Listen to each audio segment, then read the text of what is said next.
저는 항공교통물리학부 물류전공 박세준이고요. 2019년도에 에어버스 참가자로 참여했었고 2020년도 에어버스 영어사회 스태프로 활동했었습니다. 저는 항공교통물리학부 교통전공 해승한이라고 합니다. 저는 에어버스, 로키드 마틴, 보잉대회까지 다 나가봤고요. 보잉대회에선 2등을 수상한 경력이 있습니다. 저는 항공운항학과 18학번 이성민이고요. 에어버스랑 로키드 마틴은 스태프로 참여를 했고 보잉은 참가자로 참여를 했습니다. 에어버스 행사는 다른 행사보다 조금 자유로운 편이라고 할 수 있는데요. 항공업계와 관련된 자신만의 아이디어를 발전해 나가는 대회라고 볼 수 있습니다. 모형을 제작을 해도 되고 동체 안에 있는 어떤 시설을 개조를 한다든지 공학적인 측면으로 접근을 할 수도 있고 서비스와 관련해서 항공 경영 학생들과 소프트웨어 학생들이 어플리케이션을 개발하는 등 다양한 방면으로 자신의 아이디어를 항공업계와 관련해서 발전해 나갈 수 있는 행사라고 보시면 될 것 같습니다. 2020년도의 주제는 항공업계의 위기와 지속성과 관련된 문제였던 걸로 기억을 합니다. 하늘길을 오가던 항공업계의 타격도 심각합니다. 보잉 같은 글로벌 항공기 제조사들이 생산을 중단하고 있습니다. 항공기 부품 제조업체들이 최악의 위기를 맞고 있습니다. We focus on lowering the possibility of infections by dividing the seat and the aisle. Our topic is a system in which personal air vehicle can make emergency landing by itself. And today I'm going to talk about the priority value, dilemmas, our main idea, one-eye check, toilet, which are two ideas that came from our main idea. 보잉대회는 르네상스부터 이제 1920년대까지 유의미한 역사적 항공기를 모형 항공기로 복원해보는 대회였었는데요. 저희는 우선은 가장 기본적인 역사적 항공기의 사진을 바탕으로 3D 프로그램 카티아라는 프로그램이 있어요. 그걸로 복원도를 만들어서 3D 모델링을 우선 하였고 파일을 기반으로 해서 3D 프린팅을 하였습니다. 단차가 좀 있어서 그런 단차들 좀 조정하면서 이제 결합을 하였고 최종 도색을 한 다음에 모형 항공기로 완성하였고 그걸 바탕으로 그 항공기 역사적 의미라든가 이런 것들을 영상을 찍게 되었습니다. Have you ever heard about the Boeing Model 80?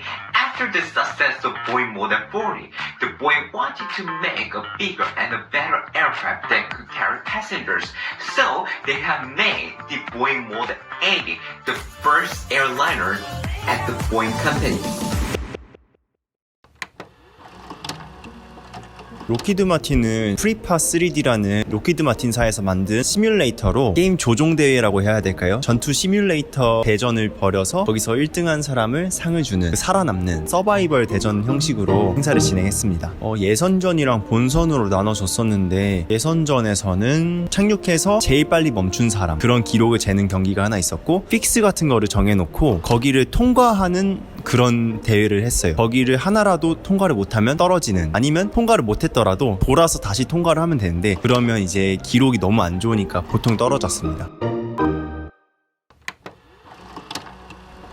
제일 힘들었던 부분은 코로나 때문에 제일 힘들었던 것 같아요. Back here at home and the alarming news tonight about the coronavirus. COVID-19. 코로나19 3차 대유행이 걷잡을 수 없이 확산하고 있습니다.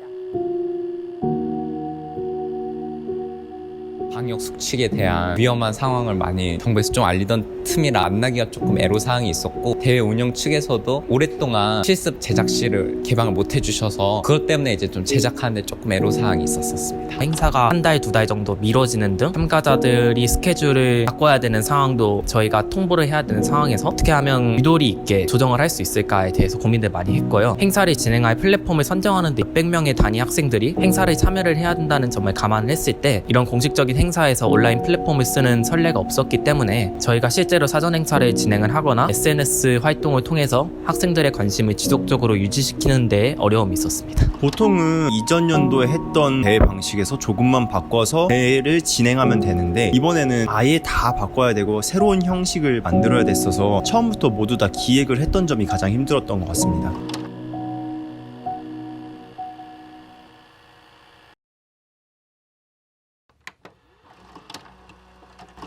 그러한 어려움을 극복을 할 수 있었던 게 스태프들 간의 사이도 굉장히 좋았기 때문에 서로에 대한 새로운 의견을 존중해 주기도 하고 기존에 없던 활동들을 새롭게 만들어내야 하는 과정 속에서 학교 측에서 평소 수업을 들을 때 활용을 하던 LMS를 활용하는 방안을 알려주셨고 그리고 참가자들도 지속적으로 온라인으로 피드백을 받을 수 있도록 시스템을 구축을 했었고요. 플랫폼과 같은 경우에도 마이크로소프트 팀즈를 이용해서 행사를 진행을 했었습니다. 학생들의 학번만 입력을 하면 자유롭게 참여를 할 수 있었다는 것이 있습니다. 저희가 진행했던 방식이 게임 대회다 보니까 송출 같은 거에 있어서 목과의 장비 같은 게 필요했는데 그 학교 측에서 다 배려를 해주시고 다 고려를 해서 재정적으로 많이 지원을 해주셨고요. 담당 교수님이셨던 장대성 교수님은 저희랑 같이 새벽 3, 4시에 퇴근하실 정도로 열정적으로 끝까지 남아서 같이 도와주시고 같이 기획해주시고 리허설까지 다 진행해주셔서 성공적으로 마칠 수 있었던 것 같습니다.